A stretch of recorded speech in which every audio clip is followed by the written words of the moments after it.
Mr. Gobolosha, he's a member of AMCU, he's the regional secretary. Mr. Gobolosha, could we ask you if you are happy with what Sibanye-Stillwater has done thus far to bring the 955 personnel that are still stuck underground? Thank you very much, and good evening to the listeners of eNews. We are not happy at all about the way Sibanye dealing with this situation of mine workers that have been trapped in underground. Since yesterday, these people are at underground, and there is no proper plan to show that really they took a full responsibility to rescue those employees. Only the hope from this company, the way we see, is on Eskom. From them there is no plan, because all the generators they've brought are not doing what they are supposed to be done, and what they are focusing now, they are busy pumping the water on mine unit 1, on which is 1 shaft, on which the problem that now we are facing at mine unit 1 and 3 shaft.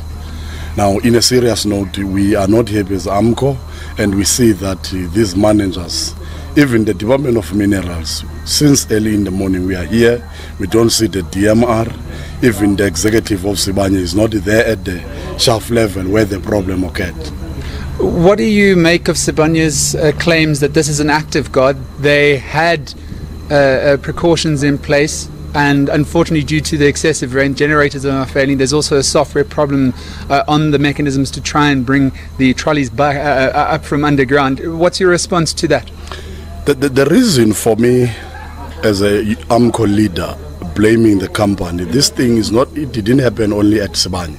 It also happened at Harmony Gold, at Jewel Mine, where 273 mine workers have been trapped also yesterday. But Jewel company, Harmony, managed to rescue their employees at 2 o'clock p.m. on which after that they borrowed the Jewel, the generator from Jewel.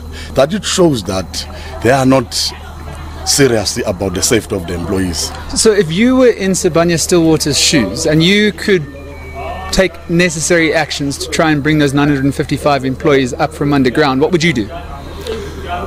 According to the Mine Health and Safety Act, it's the role of the company to have a backup if there's a failure of the Eskom, so that you can use the generator on which it's been checked monthly and on monthly basis, so that to make it sure that employees at underground are safe.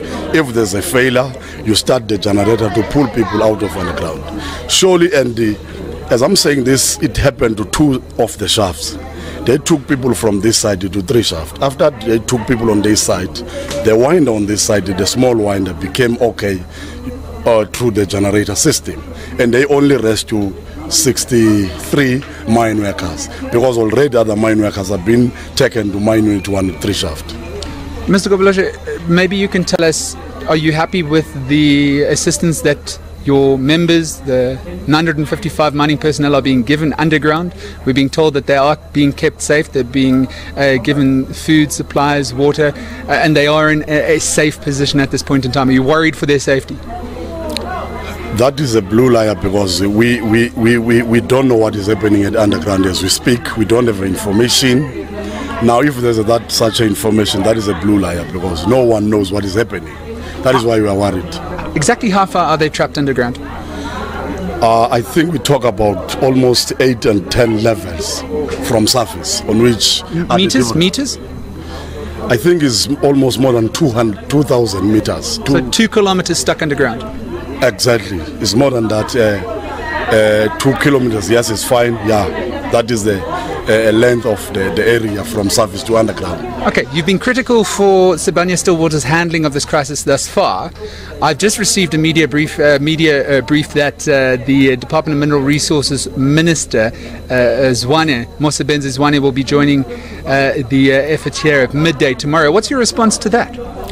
We'll be happy if the Department of Minerals will come and join us and put a pressure to the company of Sibanye to make sure that they do what they're supposed to do to rescue those employees. Do you think that this situation will still be unfolding, this crisis will still be being handled at midday tomorrow on Friday afternoon?